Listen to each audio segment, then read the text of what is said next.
வாசிக்க வேண்டிய வேத பாடம் அப்போஸ்தலர் 7 வசனங்கள் 55 முதல் 60 வரை. அப்போஸ்தலர் 7 வசனங்கள் 55 முதல் 60 வரை.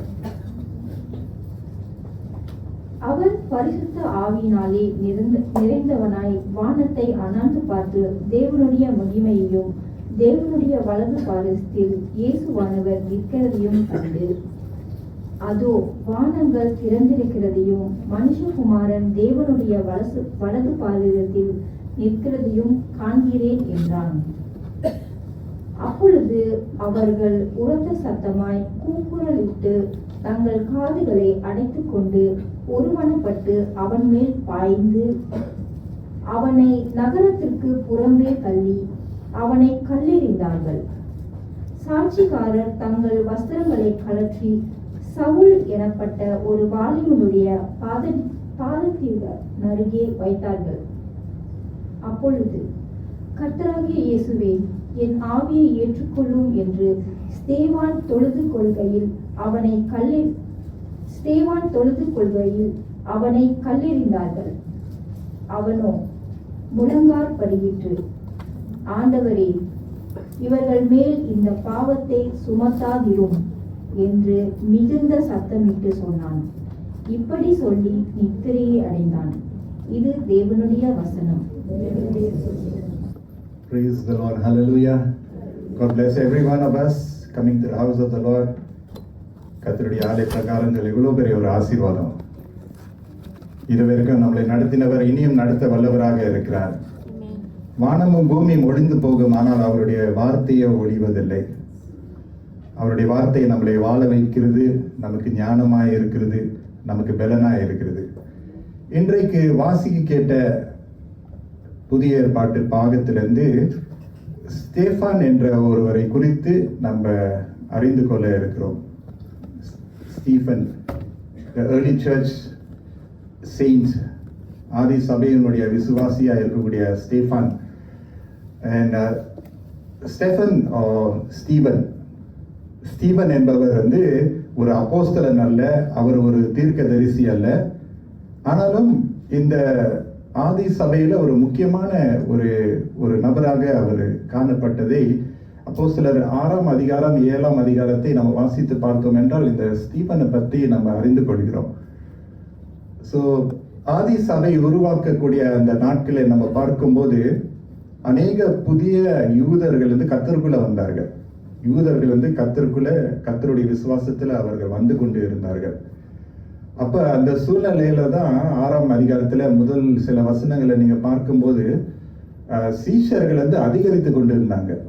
Not just in Jerusalem, but the other parts of Jerusalem, சுற்றிலும் இருக்கிற மற்ற இடங்களிலும் கூட கர்த்தரை அறிந்த யூதர்கள் அதிகரித்து கொண்டு இருந்தார்கள். அப்ப ஜனங்கள் அதிகரிக்கும் போது தேவைகள் இன்னும் அதிகமாக இருக்கிறதுல. அப்ப தேவைகள் அதிகரித்து கொண்டு இருக்கையில அங்க இருக்கக்கூடிய சிலர் விதவைகளுடைய ஊழியத்தை குறித்து அவர் மிகவும் பாரமா இருந்தாங்க. விதவைகளுடைய அவருடைய அன்றாட உணவின் காரியங்களுடைய பரிமாறுதல் குறைவா இருக்கிறது சிலர் எடுத்து சொல்ல, இரு கூட்டத்தார் எடுத்து சொல்ல, இது அப்போஸ்தலருடைய பார்வை முன்பதாக வந்தது. அப்ப அப்போஸ்தலர் சொல்லும் போது 12 அப்போஸ்தலர் இயேசுவோடு இருந்தவர்கள் இயேசுனுடைய ஊழியத்திலிருந்து நெருக்கமாக இருந்தவர்கள். இப்ப இந்த ஒரு தேவை, ஒரு ஊழிய தேவை இருக்கிறது. அந்த ஊழிய தேவையை அவர்கள் சந்திக்க வேண்டியதா இருக்கிறது. ஆனால் அப்போஸ்தலர்கள் அந்த ஊழியத்தை செய்ய முடியும், ஆனால் அந்த ஊழியத்தை அவர்களால் எடுக்க கூடாது. காரணம் என்னவென்றால் அவர்கள் ஜெபத்திலும் கர்த்தருடைய வசனத்திலும் அவர்கள் உறுதியாக தரித்திருக்க வேண்டியதா இருந்தது. Because the early church needed the teachings of the apostles. So அதனால இந்த விதவைகளுடைய உணவு பரிமாறுதல் மற்ற அவர்களுடைய தேவைகளை சந்திக்கிறதுக்கான ஒரு சிலர்களை அவர்கள் தேர்ந்தெடுக்க வேண்டிய ஒரு சூழ்நிலை வந்தது. அப்ப இந்த தேவையை ஜனங்கள் கண்ட அவர்கள் சந்தித்த அந்த தேவைகள் அப்போஸ்தலர் இடத்துல அவங்க கொண்டு வராங்க. Here the need of distributing food to the widows in our midst is lacking ன்னு சொல்லிட்டு. அப்ப அப்போஸ்தலர்கள் என்ன சொல்றாங்க, உங்களில் 7 பேரை நீங்க தேர்ந்தெடுத்து இந்த ஊழியத்தை அவர்கள் செய்யுமாறு நாம் அவர்களை தெரிந்து கொள்வோம் என்று சொல்லி அப்போஸ்தலர் இந்த சீஷர்கள் சொல்கையில 7 பேரை அவர்கள் வந்து தேர்ந்தெடுத்ததை 6ஆம் அதிகாரத்துல நம்ம பார்க்கிறோம். So there were 7 men who were chosen by the disciples. 7 பேரை அவர்கள் தேர்ந்தெடுத்தார்கள். அவர்கள் தேர்ந்தெடுத்த அந்த 7 பேர்ல தான் ஸ்டீஃபன் என்ற ஒருவராக இன்று நம்ம பார்க்கிறோம். இந்த Acts chapter 6ல நம்ம பார்க்கிறோம், வசனங்களில 5ஆம் வசனத்துல நம்ம பார்க்கும்போது அவர்களிலே ஸ்டீஃபான் என்பவர், ஸ்டீஃபான் எப்படிப்பட்டவர் பார்க்கும்போது விசுவாசத்திலும் பரிசுத்த ஆவியினாலே நிரப்பப்பட்ட ஒரு மனுஷனாய் அவர் காணப்பட்டார். So it was such an important ministry, right? ஊழியத்துல பல காரியங்கள் இருக்கின்றன. பல ஊழியங்களில இந்த உணவு பரிமாறுதலுடைய ஊழியம் எவ்வளவு முக்கியமா இருக்கிறது என்று சொல்லி அப்போஸ்தலர்கள் அறிந்து அந்த ஊழியத்தினுடைய மேன்மை அறிந்து கொண்டு அந்த ஊழியத்தை அவர்கள் பகிர்ந்து கொள்கிறது நம்ம பார்க்கிறோம். அப்ப அந்த ஊழியமானது ஸ்தேபானும் மற்ற 6 ஆண்களும் அவர்கள் அதை எடுத்து செய்ய கர்த்தர் அவர்களை அபிஷேகம் பண்ணினார். அதாவது அப்போஸ்தலர் அவர்கள் மேல கரங்களை வைத்து அவர்களை ஆசீர்வதித்து அந்த ஊழியத்திற்கென்று அவர்களை பிரித்தெடுத்ததை இங்கு நம்ம வாசிக்கிறோம். அந்த நாள் துவங்கி கர்த்தருடைய வசனம் பெருகிற்று என்று வசனம் சொல்லுது. அப்போஸ்தலர் 6:7 நீங்க பாத்தீங்கன்னா, so the word of God spread. Praise the Lord. Isn't that a good news? Word of the Lord spread. Why? Because the ministry was delegated. அந்த ஊழியம் முக்கியமான ஊழியம் இருந்தது. ஆனாலும் கர்த்தருடைய வார்த்தை ஜெபம் அப்போஸ்தலர்கள் செய்து அவர்கள் நிறைவேற்ற வேண்டும். இந்த 7 பேர் அந்த ஊழியத்தை செய்தது நிமித்தமாக வேதத்துல நம்ம பார்க்கிறோம், எருசலேமில துவங்கி விசுவாசிகள் அதிகரித்தார்கள், ஆசாரியர்களும் விசுவாசத்துக்குள்ள அவர்கள் வந்தார்கள் என்று சொல்லி நம்ம பார்க்கிறோம். அப்ப கர்த்தருடைய கிருபை, கர்த்தருடைய வல்லமை ஸ்தேபான்ல இருந்து அவர் அதிக அற்புதங்கள் அடையாளங்களை ஜனங்கள் மத்தியில அவர் செய்து கொண்டிருந்தார். Remember, Stephen was just like you and me. He was not a prophet or apostle. பெரிய உயர்ந்த நாமம் கொண்டவர் அல்ல. உங்களையும் என்னையும் போல ஒரு சராசரிய கூட்டத்தில் இருக்கக்கூடிய ஒரு சபை அங்கத்தினராக தான் அவர் இருந்தார். ஆனால் அவர் செய்த அந்த ஊழியம் மூலமாக விசுவாசம் பெருகிற்று, ஜனங்கள் விசுவாசத்துக்குள்ள வந்து சபையும் பெருகிற்று என்று சொல்லி நம்ம பார்க்கிறோம். அது நல்ல செய்தியாய் இருந்த பொழுதிலும் அவருக்கு எதிராய் சிலர் வந்து எழும்பினார்கள் என்று வேதம் அங்கு சொல்லுகிறது. And so Stephen not only had good times, but he had to stand up against people who were countering him. அவருக்கு எதிராக இருக்கிறவர்கள் எழும்பினார்கள். ஒரு பக்கம் கர்த்தருடைய சித்தத்தை ஊழியத்தை செய்து அவர் நிறைவேற்றினார். ஆனால் மறுபக்கத்தில் நம்ம பார்க்கும்போது அவருக்கு எதிர்ப்புகள் எழும்பினது. இன்ஃபேக்ட் இன்றைக்கு வாசிக்க கேட்டு நம்ம பாகத்தை நம்ம அறிந்து கொண்டோம் என்றால், ஸ்டேபனுடைய மரணத்தையும் இயேசு கிறிஸ்துனுடைய மரணத்தினுடைய விதம் நாட் இன்டென்சிட்டி பட் அதனுடைய விதம் என்று சில விஷயங்கள் வந்து சமமாக இருக்கிறது என்று சொல்லி நம்ம பார்க்கிறோம். So looking at the life of Stephen, the topic today is faithful till the end. கடைசி வரை உண்மையோடு இருப்பது. ஆமென் சொல்லுமா? கடைசியோடு உண்மையோடு இருப்பது. இன்ஃபேக்ட் ஸ்டீவனுடைய வாழ்க்கையை நம்ம பார்த்தோம்னா அப்போஸ்தலர் நடவடிக்கையில தான் அவரை குறித்து எழுதப்பட்டிருக்கிறது. We don't see Stephen's அவருடைய லைஃப் வரலாறு வந்து மற்ற இடங்களிலே நம்மளால பார்க்க முடியல. ஆனா எழுதப்பட்ட இடங்களிலே மிகவும் மிகவும் பிரபலமாக இருக்கிறது. அவர் வந்து பிடிக்கப்பட்டார், அவர் வந்து எதிர்ப்புகளை சந்தித்தார். ஒரு சிலர் அவருக்கு விரோதமாக பொய் சாட்சிகளை கூட எழுப்பினார்கள். There were some who in a way got people to falsely accuse him of going against Moses. மோசேயினுடைய பிரமாணத்துக்கு எதிராக, தேவனுடைய ஆலயத்துக்கு எதிராக செயல்படுகிறார் சொல்ல சிலரை அவர்கள் எழுப்பினார்கள் என்று சொல்லி நம்ம பார்க்கிறோம். And so Stephen was seized. அவரது பிடிக்கப்பட்ட நிலைமையில என்ன நடக்குதுன்னா, ஆலோசனை சங்கத்திற்கு அவர் அழைத்து போகப்படுகிறார். இயேசுவும் அப்படித்தான் அழைத்து போகப்பட்டார் என்று நம்ம பார்க்கிறோம்.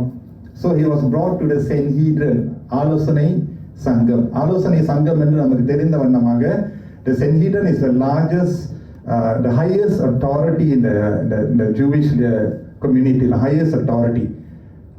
பிரதான ஆசாரியர் தான் அந்த ஆலோசனை சங்கத்தை அவர் வந்து தலைமைத்துவம் எடுத்து கூட்டத்தை நடத்துவார்.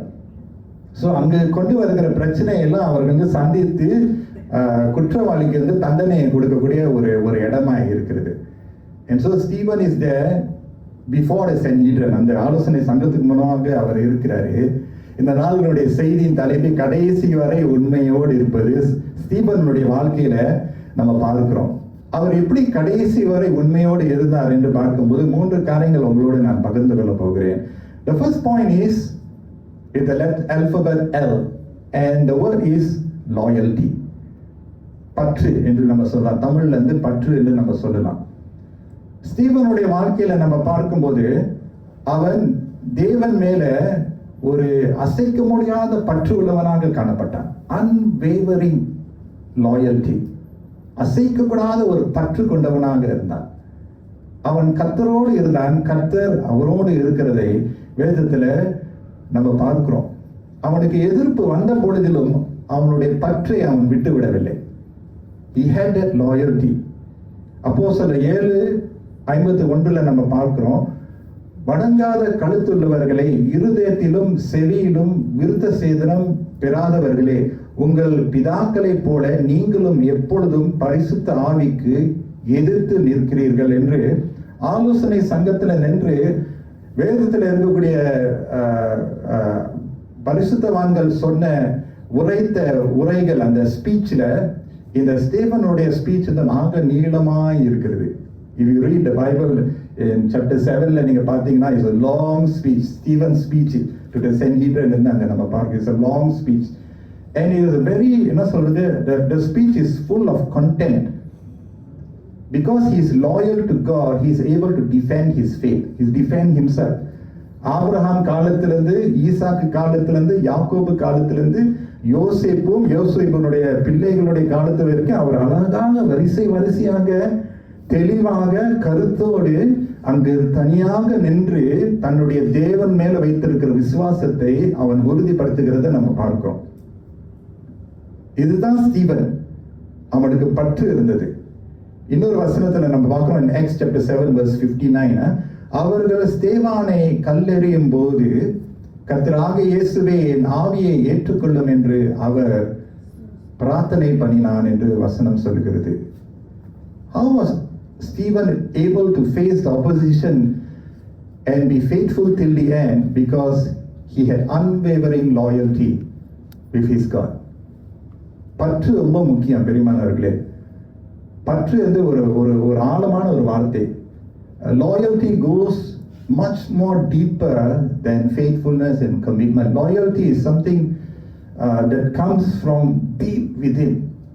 அதாவது இந்த பற்று வந்து எப்ப சோதிக்கப்படனா, எப்ப பரீட்சைக்குள்ள ஆகணும்னா நல்ல நாட்கள் இல்லை, சிரமமான கஷ்டமான நாட்கள்ல தான் இந்த பற்று எங்க இருக்கிறது நம்ம வந்து பரீட்சையிடப்படுகிறது. அந்த பற்று நல்ல நாட்களோட இருந்தால் அது பிரச்சனை இல்லை. எல்லாமே சொகுசாக நலமாக இருக்கும்போது இந்த லாயல்ட்டி நம்ம காமிச்சிடலாம். ஆனா நமக்கு நினைச்சபடி வாழ்க்கை அமையாதபடி நம்மை சார்ந்தவர்கள் நம்மை விட்டு பிரியும் போது, நமக்கு எதிர்ப்புகள் அதிகரிக்கும் போது, வாழ்க்கையினுடைய சோர்வுகள் அழுத்தங்கள் நம்மளை வந்து சந்திக்கும் போது, அந்த நேரத்தில் தான் நம்முடைய பற்று வந்து சோதிக்கப்படுகிறது. அதுதான் பற்று என்று ரொம்ப முக்கியமாக இருக்கிறது. எபேசியர் புத்தகத்தில் நீங்க பார்த்தீங்கன்னா, Paul is writing to the husbands, to the wives. Remember the passage that say that husbands love your own wives, wives submit to your husband. அந்த வசனம் இருக்கிறதுல and the word submit is used. பிறகு இன்னொரு வசனத்தில் அவர் சொல்லுகிறார், ஒருவரில் ஒருவர் நீங்கள் கீழ்ப்படிந்தீர்கள் என்று அவர் சொல்லுகிறார். யூதருடைய சிந்தையில அந்த அந்த சப்மிஷன் என்ற வார்த்தை வந்து ஆங்கிலத்தில் சப்மிஷன் என்ற வார்த்தை வந்து மொழிபெயர்க்கப்படுகிறது. ஆனா யூதருடைய அந்த எண்ணத்துல அந்த சப்மிஷன் சொல்லக்கூடிய அந்த வார்த்தைக்கு ஆழமான கருத்து என்னவென்றால் பற்று, loyalty. Because a covenant is made, I will not break that covenant. I will be loyal to God till the end of my life. I'll be loyal to what God has given me until my last breath. கர்த்தர் நமக்கு எதை கொடுத்திருக்கிறாரோ அது கடைசி மூச்சு வரைக்கும் நம்ம வந்து அதை ஆதரித்து அதை பராமரித்து அதை வளர்க்க கர்த்தர் நம்மளை அழைக்கிறார். அதுதான் பற்று. அந்த விவேகம், அந்த சுறுசுறுப்பு, அந்த உற்சாகம், அந்த அந்த ஆதரவு நமக்கு கிடைக்காமல் இருந்த பொழுதுல நம்ம பற்று காமிக்கிறோம் தெரியுமா, அதுதான் முக்கியம். ஸ்டீபன் அதை தான் நம்ம பார்க்கிறோம். அது அவருடைய பற்றை நம்ம பார்க்கிறோம். He was able to stand up. And you know what? When the people seized him, ஜனங்கள் இந்த ஸ்தீவனை வந்து பிடித்து கொண்ட உடனே அவர்கள் என்ன நம்ம பார்த்தார்கள்? எனக்காக யாராவது வாசிக்கிறீங்களா? அப்போஸ்தலர் 6ஆம் அதிகாரத்துல நம்ம பார்க்கிறோம். 15ஆம் வசனம் யாராவது வாசிங்க. Acts 6:15. ஆலோசனை சங்கத்தில் உட்கார்ந்திருந்த அனைவரும் அவன் மேல் கண்ணோக்கமாக இருந்தாங்களா. அங்கு அமர்ந்தவர்கள் ஸ்டீவன் வந்து பேசிக் கொண்டு இருக்கிறார். ஸ்டீவன் அங்க குற்றவாளியாக அங்கு இருக்கிறாரு. அங்க இருக்கிறவர்கள் அவர்களை கண்டு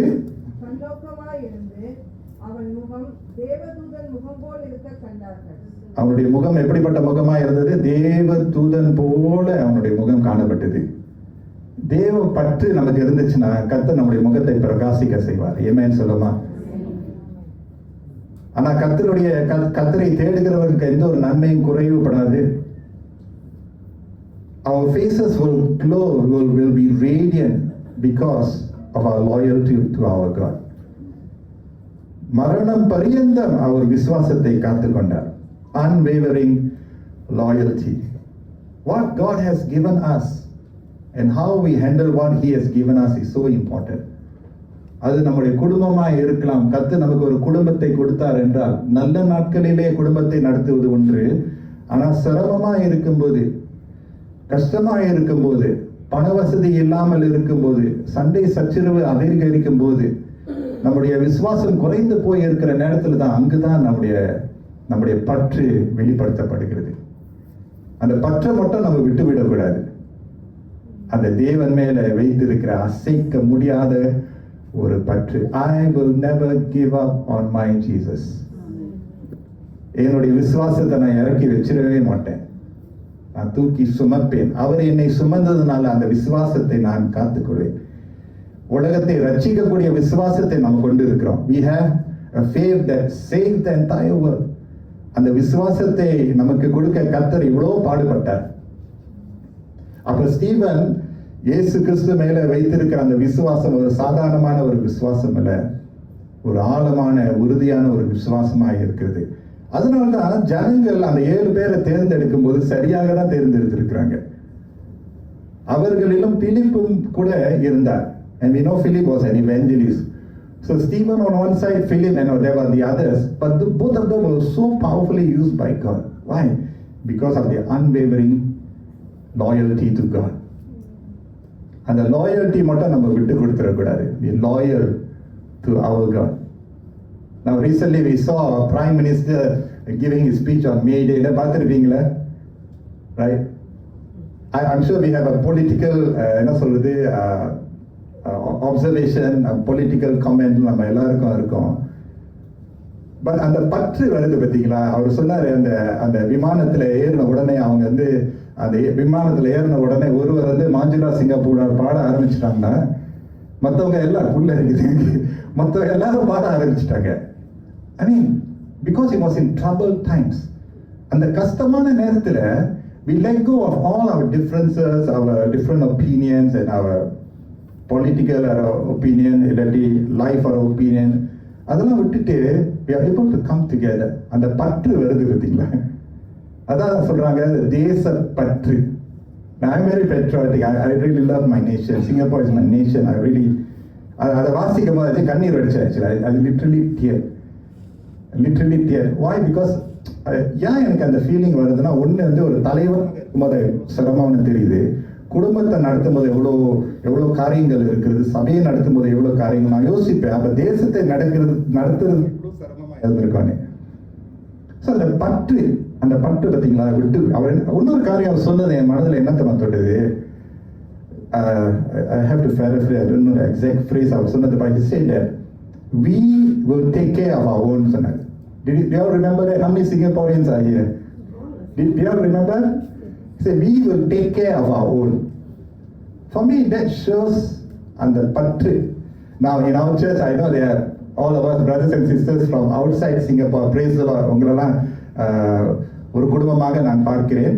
இப்போ நான் என்ன சொல்றேன்னா, மற்ற தேசத்திலிருந்து வந்தவங்க கூட உங்களுக்கும் உங்களுடைய நேஷனல் டே, உங்களுடைய தேசிய தினம் வரும்போது நீங்க வேறு தேசத்துல இருந்தாலும் கூட உங்களுக்கு ஒரு தாய் நாடு தேசப்பற்று வருதா இல்லையா? யாரோ கிட்ட சொல்ல தேவையில்ல உங்களுடைய நேஷனல் டே எப்பன்னு. ஸ்ரீலங்காலேருந்து வருந்துறீங்க, சிஸ்டர் இருக்கிறீங்க, மலேசியாலேருந்து, அண்ட் ஆல்சோ ஃப்ரம் இந்தியா, இன்னும் அந்த பற்று உடனடியாக வருது பார்த்தீங்களா? அது வந்து நம்ம ரத்தத்துக்குள்ள ஊறி இருக்குல்ல, தேசத்துக்கு என்று, ரைட்? அந்த பற்று நம்ம குடும்பத்திலே நம்ம பார்க்குறோம்ல. குடும்பத்தில் நம்ம எவ்வளோ சச்சரவு, சண்டை, எவ்வளோ கஷ்டம் இருந்தாலும் at that moment அந்த குடும்ப ரத்தம் நம்ம துடிக்குது பார்த்தீங்களா? அது நம்ம லேசா நினைச்சிருக்கூடாது. துடிக்கிறது பார்த்தீங்க, என்ன இருந்தாலும் அப்பா, என்ன இருந்தாலும் அம்மா, என்ன இருந்தாலும் தம்பி, இல்லாட்டி அண்ணன், நான் சொல்றேன், நம்ம முன்னுக்கு வந்து நிக்கிறோம் தெரியுமா? அதுதான் பற்று. அப்ப ஸ்தீவன் பாருங்க, தேவன் மேல வைத்திருக்கிற அந்த பற்று, அது இயேசு கிறிஸ்து சிந்தின ரத்தத்துக்கு அவர் ஏற்ற வண்ணமாக நடந்து கொண்டார். அந்த ரத்தம், விலையேற பெற்ற ரத்தம், சிந்தப்பட்ட ரத்தத்தை அவர் வந்து உறுதியாக எடுத்துக்கொண்டார். He took the death and resurrection of Jesus very seriously. For him, life or death, வாழ்ந்தாலும் மரித்தாலும் இயேசு கிறிஸ்துவுக்கு தான். அப்படிப்பட்ட ஒரு பற்று நமக்கு அவசியம். ஆமென் சொல்லுங்களேன்.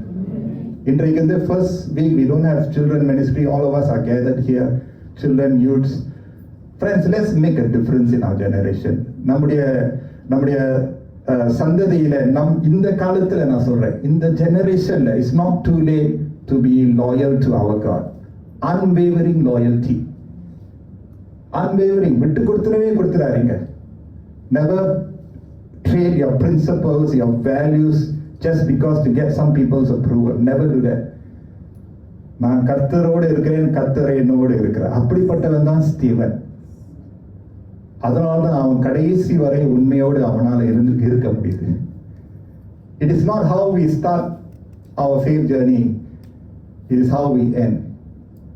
ஓட்ட பந்தயத்தை முடித்து கிரீடம் பெறுகிற அளவுக்கு ஓட கர்த்தர் நம்மளை அழைக்கிறார். In fact, do you know the word Stephanus? The word Stephen means crown, கிரீடம். அவர் பார்த்தீங்களா, அவர் ஓட்ட பந்தயத்தை ஓடி முடித்து, எப்படி நம்ம ஓடி முடித்து இருக்கிறார்? ரத்த சாட்சியாக முடித்து கிரீடத்தை பெற்றிருக்கிறார். ஒரு காலம் நமக்கு வரும்போது, when we have to stand up for the truth, for the light, for God's ways, and we have to be alone for that, praise the Lord, never mind. We have to bear the consequence of that, never mind. அந்த கிரீடத்துக்காக, இயேசு கிறிஸ்து சிந்திர ரத்தத்திற்காக கடைசி வரை நான் உண்மையோடு இருப்பேன்னு நம்ம சொல்ல வேண்டும். இந்த உண்மையோடு இருப்பது, இந்த லாயல்ட்டி வந்து தேவனிடத்துல நம்ம காண்பிக்கும் போது, அது வந்து அழகாக cascade down to all whatever we do. Once we have unwavering loyalty to our God, everything else will just follow. முதலாவது தேவனுடைய ராஜ்யத்தை, அவருடைய நீதியின் தேடுங்கள் என்று நம்ம கர்த்தரை தேடி அவர் முதலிடம் கொடுக்கும்போது, everything else in our life will follow the same way. Amen சொல்லுமா? அப்படின்னா if we are loyal to our God, whatever God has given us, we will be loyal. அது நம்முடைய மனைவியை பார்க்கிறதா இருந்தாலும், கணவரை பார்க்கிறதா இருந்தாலும், குடும்பத்தை பார்க்கிறதா இருந்தாலும், கர்த்தர் நமக்கு கொடுத்திருக்கிற வேலையா இருந்தாலும் அதுலயும் நம்ம லாயல்ட்டி காண்பிப்போம். கர்த்தர் நமக்கு கொடுத்திருக்கிற எந்த ஊழியமா இருந்தாலும் அதுலயும் நமக்கு வந்து அந்த பற்றை நம்ம காண்பிப்போம். ஏன்? அந்த பற்று முதலாவது தேவனிடத்துல காண்பிக்கிறதுனால, நான் செய்கிற எல்லாமே கர்த்தருக்காகவே நான் செய்கிறேன். ஆமென் சொல்லுங்க. அல்லேலூயா. நான் ஸ்வீப் பண்றேன்னா நான் கர்த்தருக்காக ஸ்வீப் பண்றேன், நான் துடைக்கிறேன் நான் கர்த்தருக்காக துடைக்கிறேன். ஏன்னா அந்த பற்று கர்த்தரிடத்துல நம்ம காண்பிக்கிறோம், மனுஷனிடத்துல இல்லை. ஆமென் சொல்லுமா? And so Stephen, what was his ministry? The Bible says his ministry was a ministry on the table. மேஜை ஊழியம். ஆமென் சொல்லுமா? அப்போஸ்தலருடைய வேலை இந்த மேஜை, பலிபீடத்துல. அவருடைய வேலை என்ன தெரியுமா? ஜன மத்தியில, in the midst of people, helping the widows with the food, bringing the families together. அந்த ஊழியத்திலையும் பாருங்க அவர் பற்றோடு இருந்தார். ஆமென் சொல்லுமா? என்னை பொறுத்த வரைக்கும் உயர்வு தாழ்வு இல்லை. நான் சொல்லியிருக்கேன் இந்த இடத்துல, எல்லா ஊழியமும் சமமான கண்ணு கொண்டது. ஏமேன்னு சொல்லுமா? மேடையிலிருந்து நான் பிரசங்கம் பண்றதுனால என் ஊழியம் தான் ஆக மேன்மை நான் சொல்லவே மாட்டேன், சொல்லவும் கூடாது. அங்க ஆச்சரியம் செய்கிறவங்க, அவங்களுடைய ஊழியம் எவ்வளவு மேன்மையானது. அவங்க பற்றோடு செய்கிற ஊழியம் மூலமாக ஜனங்கள் உள்ளுக்கு வரும்போது, மனவேதனையோடு வரும்போது, அவங்களை பார்க்கும்போது, பிரைஸ் தி லார்ட் சிஸ்டர்ஸ், அவங்க மனபாரம் இறங்குது. நம்ம எதை செய்தாலும் பற்றோடு செய்ய கர்த்தர் அழைக்கிறார். ஒன்னும் பற்றோடு செய்யணும், இல்லாட்டி செய்யாமலே இருக்கணும்.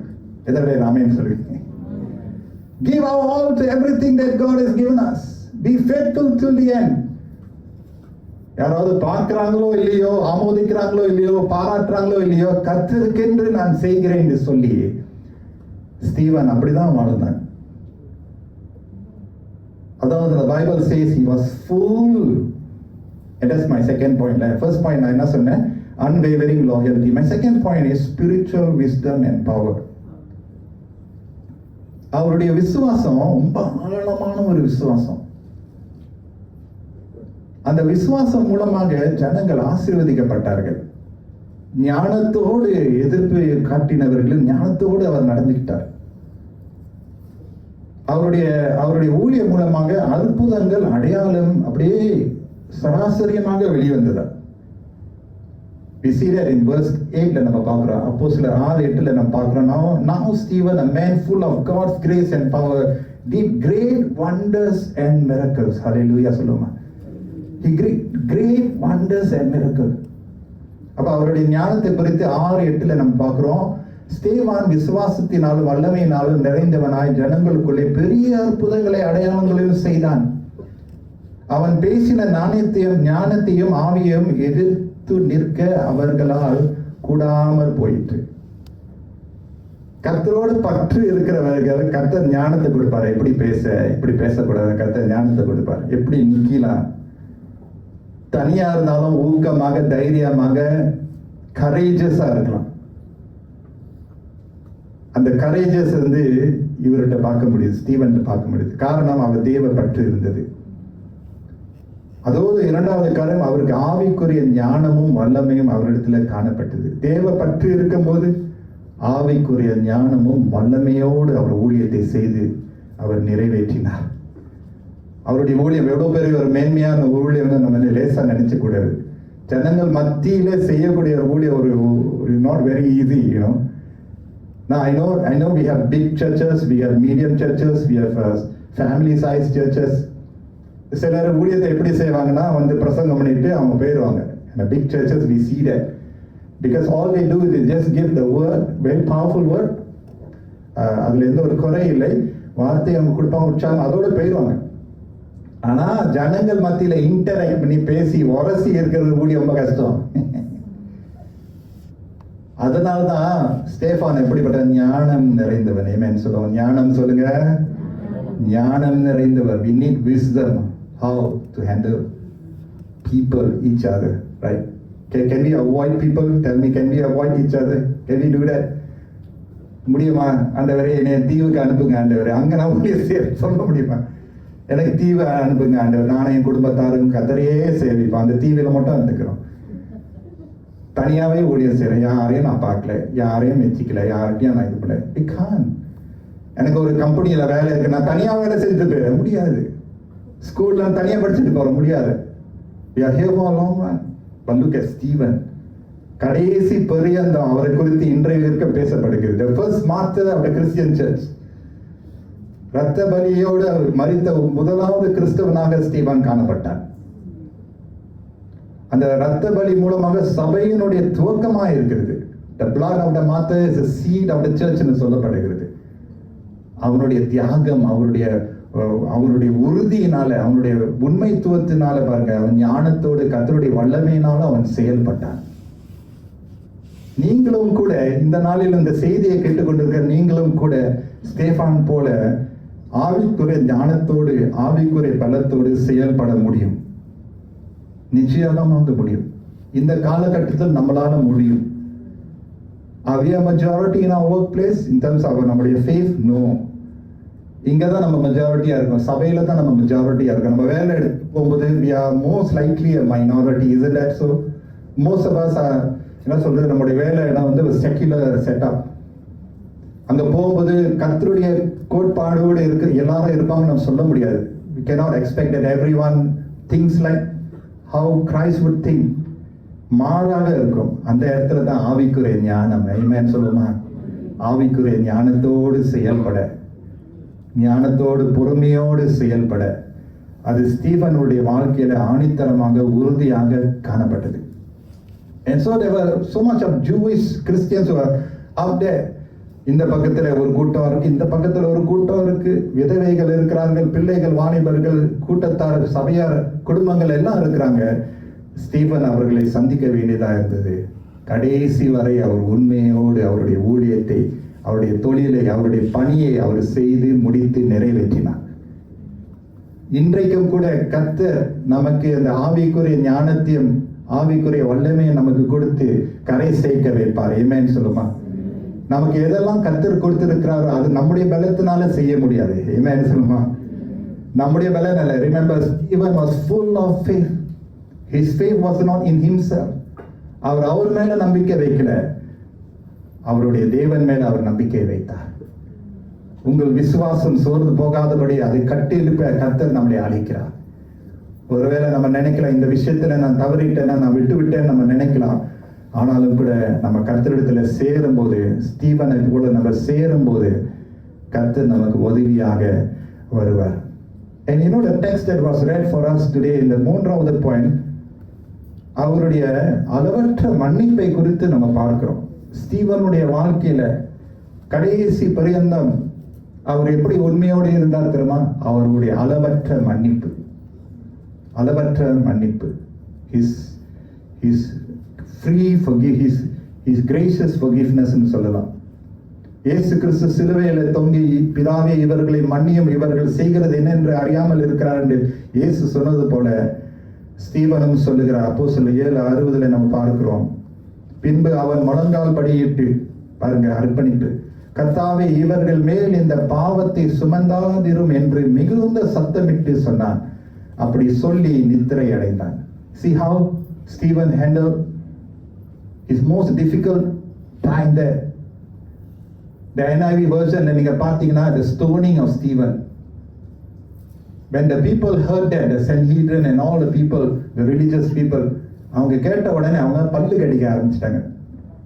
The gnashing of the பல்லு கடிக்கிறாங்க. அவங்க இதுக்கு தாங்க முடியல. இவன் இவ்வளோ ஞானத்தோடு இருக்கிறானே, இவ்வளோ விவேகத்தோடு இருக்கிறானே, இவ்வளோ வல்லமையோடு செயல்படுகிறானே, இவனால தாங்க முடியல.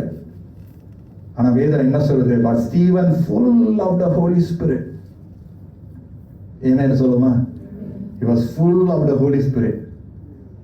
I know we have different understandings of the Holy Spirit.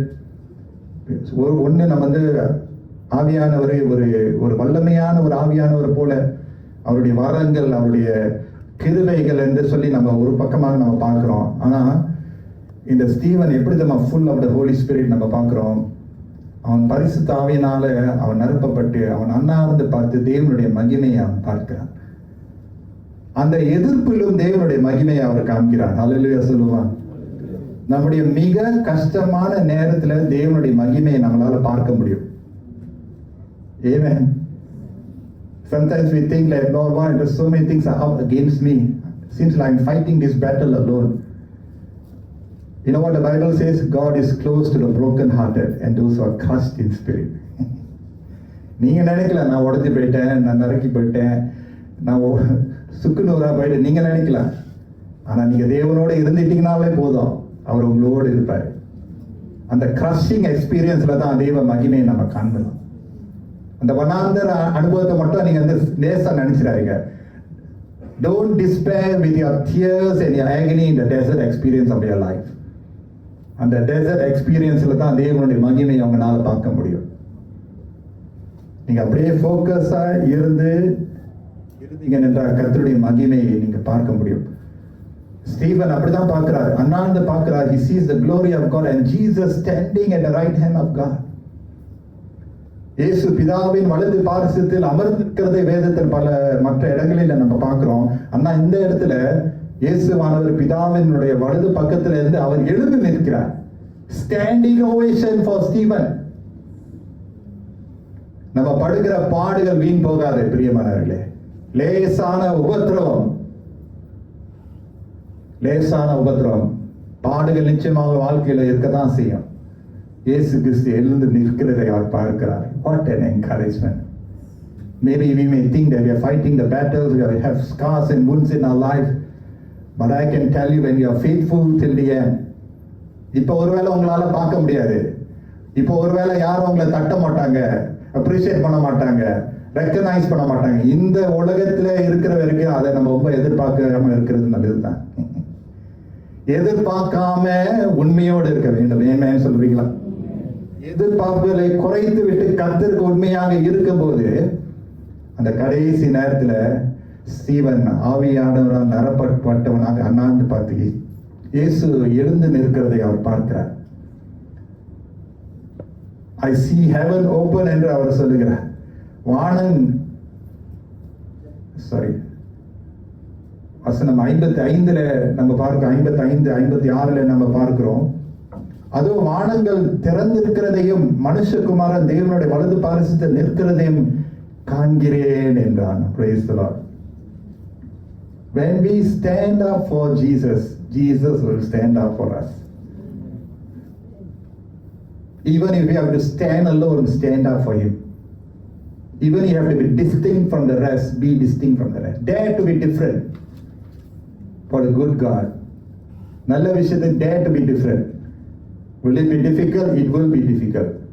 ஸ்தீவனுடைய வாழ்க்கையில ஆவியானவரால் நிரப்பப்பட்டவன், ஆனா அவனுக்கு இவ்வளவு பாடு இருந்துச்சு. கர்த்தரோடு இருக்கும்போது பாடுகள் இன்னும் அதிகரிக்க தான் செய்யும். ஆனா உங்க லெகசி லிவ் பண்ணும். இப்ப உங்களை பற்றி பேசாம இருந்தாலும் போன பிறகு பேசுவாங்க. அதுவும் ஒரு பெரிய சாட்சி, மறந்துடாதீங்க. இந்த உலகத்துல யாரும் என்னை பத்தி பேச மாட்டாங்க, நல்லது சொல்ல மாட்டாங்க நீங்க நினைக்கலாம். நீங்க உங்க ரேஸை கரெக்டாவே ஓடி பாருங்க. சில விஷயங்கள் நம்ம போன பிறகுதான் அங்கீகரிப்பு கிடைக்கும். சில பேர் தலையாட்டுறீங்க, எனக்கு தெரியுது, உங்களால புரிய முடியுது. வாழ்க்கையினோட பயணத்தை கடந்து வந்ததுனால தலையாட்ட முடியுது. Sometimes it's not in this life that we are recognized and appreciated, it's after we go. Steven பார்க்கிறார் இயேசு எழுந்து நிற்கிறதை. ஹalleluya, praise the Lord. பாடு அனுபவிக்கிற விசுவாசிகளே, கர்த்தரை நம்மளால பார்க்க முடியும். அவர்களால ஏற்றுக்கொள்ள முடியவில்லை. அவர்கள் காதல மூடுறாங்க. அவர்கள் எதிர்ப்பா இருந்தவங்க அந்த காதை மூடுறாங்க, கதறாங்க, அலறுறாங்க. இவனை குறித்து, ஸ்தீவனை குறித்து அவங்க ரொம்ப வெறுப்பா இருக்கிறாங்க. You know what happened after that? 57 வசனத்தை நம்ம பார்க்கும்போது, அப்பொழுது அவர்கள் உரத்த சத்தமாய் கூக்குரலிட்டு தங்கள் காதுகளை அடைத்துக் கொண்டு ஒருமனப்பட்டு அவன் மேல் பாய்ந்து, the whole community jumped on Stephen. அவனை நகரத்துக்கு புறம்பே தள்ளி அவனை கல்லெறிந்தார்கள். They were stoning Stephen. Steven பக்கத்துல யாரும் துணையா இல்ல. யாரு இருக்கிறா துணையா வர வேண்டியவர்கள் அந்த நேரத்துல இல்ல. சாட்சிக்காரர்கள் தங்கள் வஸ்திரங்களை கலற்றி சவுல் எண்ணப்பட்ட ஒரு வாலிபனுடைய பாதத்தின் அருகே வைத்தார்கள். சவுல் அங்க இருக்கிறார், மறந்துடாதீங்க. சவுல், பவுலா வந்தவர் சவுல். அந்த இடத்துல, இதுதான் என்னுடைய கடைசி பாயிண்ட். அந்த இடத்துல 59 வசனத்துல நம்ம பார்க்கிறோம், verse 59. While they were stoning him, what do we do when people bite us, hit us, spit at us, speak ill of us, speak behind us, in front of us, put us down? What do we do? Stephen என்ன செய்வாரு? While they were stoning him, Stephen prayed. என்னத்த சொன்னாரு? Lord Jesus, receive my spirit. Then he fell on his knees and cried out. உபத்திரம், எதிர்ப்புகள் வரும்போது கடைசி வரை எப்படி நம்ம உண்மையாக இருக்கணும்? இவன் செஞ்சான்னு வரீங்களா, அதே மாதிரி நம்ம செஞ்சு பார்க்கணும். அப்பொழுது கர்த்தராக இயேசுவே என் ஆவியை ஏற்றுக்கொள்ளும் என்று ஸ்தீவன் தொழுது கொள்கையில் அவனை கல்லெறிந்தார்கள். அவனும் முழங்கால் படியிட்டு, praise the Lord, முழங்கால் படியிட்டு, ஆண்டவரே இவர்கள் மேல் இந்த பாவத்தை சுமந்தாதிரும் என்று மிகுந்த சத்தமாய் சொன்னான். இப்படி சொல்லி நித்திரை அடைந்தார். நீங்களும் நானும் எப்படி நித்திரை அடைய ஆசைப்படுறோம்? Maybe we are thinking of how our death should be. Like most of us want a peaceful death, right? Why not forgive and die? மனசுல எந்த ஒரு வாரத்தை வச்சிருக்க கூடாது. வச்சிருக்க பலம் இல்லை, இடமும் இல்லை. My third point is extravagant forgiveness. அவன் பார்த்தீங்களா, அந்த கஷ்டத்தில் அவன் மன்னிக்கிறதுக்கான அவனுக்கு அந்த கிருபை இருந்துச்சு. அதுதான் being full of the spirit. அதுதான் full of faith, that you are able to even forgive at the most difficult point of your life.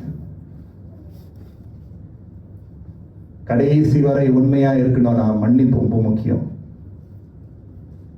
மன்னிப்பு ரொம்ப முக்கியம். மன்னிப்பு இல்லாத வாழ்க்கை நம்மளை எங்க கொண்டு போவே போகாது. எல்லா பூவை பார்க்கையிலும் மன்னிப்பூ தான் நல்ல பூ. மல்லிகைப்பூ, ரோஜா பூ, தாமரை பூ எல்லாம் சிரிக்கிறீங்க. இவ்வளவு நேரம் கஷ்டப்பட்டு ப்ரீச் பண்ண சீரியஸா பாக்குறீங்க. ஒரு ஜோக்கை போட்டு தான் ஆகணும். ஒரு ஆனர்சி எல்லா விஷயங்களிலும் மன்னிப்பு தான் ரொம்ப முக்கியம். மன்னிப்பு இல்லாம நீங்களும் முன்னுக்கு போக முடியாது, உங்களை சுற்றியில் இருக்கிறவங்களும் முன்னுக்கு போக முடியாது. எவ்வளவு நேரம் தான் நம்ம வச்சுக்கிட்டு இருக்க போறோம் சொல்லுங்க? கல்லறியப்படுகிறான். அந்த நேரத்தில் முட்டிக்கால் போட்டு, ஆண்டவரே இவர்களை மன்னியும் சொல்லிட்டு அவருடைய அந்த அந்த அந்த நேரத்தில் தான் அவருடைய ஜீவன் அவனை எடுத்துக் கொள்ளப்படுகிறது. He fell asleep. That means he rested in peace. 3 விஷயங்கள் நம்ம பார்த்தோம். பற்று, இரண்டாவது என்ன? ஆவிக்குரிய ஞானம், வல்லமை, மூன்றாவது மன்னிப்பு. Faithful till the end. கடைசி வரை உண்மையோடு இருக்க கர்த்தர் நமக்கு பலத்தை கொடுப்பாராக. Amen. Come, let's pray. கடைசி வரை உண்மையோடு இருக்க கர்த்தர் நமக்கு பலத்தை கொடுப்பாராக.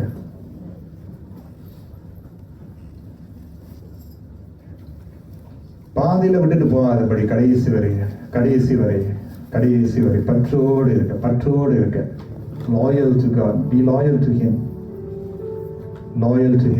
அவருடைய பந்தியில நம்ம சேர போகிறோம். அவருடைய பந்தியை நீங்க பார்க்கும்போது அதுல பற்று இருக்கு. இயேசு கிறிஸ்து மரிக்கும் போது பற்றோடு மரித்தார். He died with loyalty, loyal love. His love over us is very loyal. அசைவு இல்லாமல் மாசற்ற அன்பு. Is very loyal to us. Isn't God so loyal towards us? நம்ம அவர் மேல பற்றாய் சில நேரம் இருக்கிறோம், சில நேரம் இல்லை. But when we come to the table of the Lord, shows God's loyalty to us. இந்த வசனம் நல்ல நிலத்துல விடும்போது அதனுடைய நல்ல கனிகளை நம்மளால பெற்றுக்கொள்ள முடியும். இந்த பந்தியை என்ன காண்பிக்கிறது? மன்னிப்பை காண்பிக்கிறது. அவர் நம்மளை மன்னித்ததுனால அந்த பந்தியில நம்மளால வர முடியுது. மன்னிப்பை நம்ம வழங்கும் போது இயேசுவானவர் அவருடைய மகிமையை நம்ம உணர முடியும். கடைசி வரை உண்மையோடு இருப்போம். கடைசி வரை உண்மையோடு இருக்க கர்த்தர் நம்மளை அழைக்கிறார். Faithful till the end. Whether you are a parent, whether you are a child, you are a young person or children, be faithful. பற்றோடு கடைசி இருக்க. கஷ்டமா இருந்தாலும் பற்றோடு இருக்க கர்த்தர் நம்மளை அழைக்கிறார். உண்மையோடு இருக்க கர்த்தர் நம்மளை அழைக்கிறார். அந்த கிருபை கர்த்தர் நமக்கு கொடுப்பார். ஸ்தீபனுக்கு கொடுத்த கிருபை கர்த்தர் நமக்கும் கொடுப்பார். கடைசி மூச்சு வரைக்கும் உண்மையோடு இருக்க. Very focused life. Not getting involved in any other things. பேச்சிலும், வார்த்தையிலும், ஊழியத்திலும், சிந்தையிலும், தரிசனத்திலும், நோக்கத்திலும் உறுதியாக ஒரே வாழ்க்கை, அந்த ஒரே வாழ்க்கையில பற்றோடு அவர் வாழ்ந்தார். உண்மையோடு வாழ்ந்து கடைசி வரைக்கும் வாழ்ந்து முடித்தார். Hallelujah. Praise the Lord. எத்தனை பேருக்கு அந்த கிருபை வேண்டும்? என்னோடு கூட நீங்க ஜெபிக்க நான் கேட்டுக்கொள்கிறேன். How many of us want that grace from God to be faithful till the end? And when I say faithful, நான் பிரசங்கத்துல சொன்னது போல faithful in your family life, your work life, your ஊழியம், எல்லா விஷயத்திலும் உண்மையாய் கடைசி வரைக்கும் இருக்க எத்தனை பேருக்கு அந்த கிருபை வேண்டும்? என்னோடு கூட நீங்களும் ஜெபிக்க நான் ஜெபிக்கிறேன். ஹல்லேலூயா. அப்பா, நாங்கள் ஜெபிக்கிறோம். கடைசி வரை உண்மையோடு இருக்க எங்களுக்கு உதவி செய்யுங்க ஆண்டவரே. அதை நாங்கள் ஒரு பெற்றோராக இருந்தாலும் ஆண்டவரே, எங்களுடைய பிள்ளைகளை பார்ப்பதை ஆண்டவரே, எங்களுடைய மனைவி கணவரை பார்க்கிறதுல, எங்களுடைய குடும்பத்தாருடைய காரியங்களை பார்க்கிறதுல பற்றோடு இருக்க, உண்மையோடு இருக்க எங்களுக்கு உதவி செய்யுங்க ஆண்டவரே. ஒருவேளை ஆண்டவரே எங்களுக்கு வேலை எங்களுக்கு கொடுத்தீங்கன்னா, ஒரு உத்தியோகம் எங்களுக்கு கொடுத்தீங்களா, அதுல உண்மையாக இருக்க எங்களுக்கு உதவி செய்யுங்க ஆண்டவரே. கொடுத்த வேலை கர்த்தர் கொடுத்தார், வருமானம் கர்த்தரிடத்தில் வந்தது என்று சொல்லி help us to be faithful, Lord, till the end, Lord. No matter how hard things can be, Lord, be faithful, Lord, for the work that you have given us.